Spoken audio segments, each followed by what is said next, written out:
এইটা କ'ଣ କୁହନ୍ତୁ ତ ଜାଣିନାହାନ୍ତି ନା ତ ମୁଁ ପୁରା ଭିଡ଼ିଓ ଦେଖନ୍ତୁ ଜାଣିବେ। Hello hello good morning and ପ୍ରଣାମ। ତ ସବୁଦିନ ପରିକା ଆମ ସ୍କୁଲ ଯାଉଛି। ତ ଏଇଠି ନା ସ୍କୁଲ ଛୁଟି ହେଲା ପରେ ପିଲାମାନେ ଟିକେ ଟିଭି ଦେଖନ୍ତି କାରଣ ଟିକେ ବୋରିଂ ହେବେନି ବୋଲି ବୁଝିଲେ।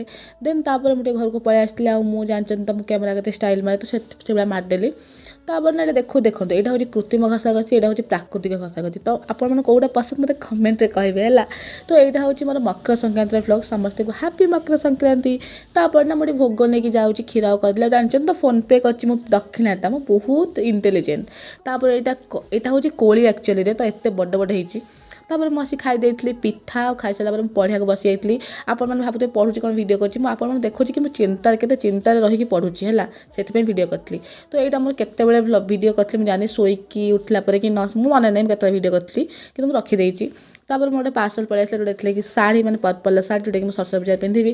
ତାପରେ ନା ଇଏ ଆମ କୁନି ବାଛୁରୀ, ଯେଉଁଟାକି କାଲି ଜନ୍ମ ହେଇଥିଲା ଆମର, ତ ମୁଁ ତାର ଭିଡ଼ିଓ କରିନେଇଛି, କେତେ କ୍ୟୁଟ୍ ଦେଖାଉଛି ନା। ତାପରେ ନା ଦେଖନ୍ତୁ ମୁଁ ଏଠି ମିକ୍ସଚର ଖାଇଛି, କିନ୍ତୁ ମୁହଁଟାକୁ ମୁଁ କ୍ଲୋଜରରେ ବାନ୍ଧିଛି, ମୁଁ କେତେ ଭଲ ଦେଖୁଛନ୍ତି ତ। ତାପରେ ମୁଁ ଟିକେ ଚା କରିଦେଇଥିଲି। ଆଉ ଚା କରିସାରିଲା ପରେ ଯାହାକୁ ଦେବି ସିଏ ପିଇକି ଦେଖିବ ଏଇଟା କେମିତି ହେଇଛି, କେତେ ଭଲ ହେଇଛି ମୋ ଚା। ତାପରେ ସନ୍ଧ୍ୟାବେଳେ ନା ରାତିରେ ଖାଇ ଦେଇଥିଲି ଇଟଲି ଆଉ ତରକାରୀ। ତ ଆଜି ପାଇଁ ଏତିକି ରହିଲି।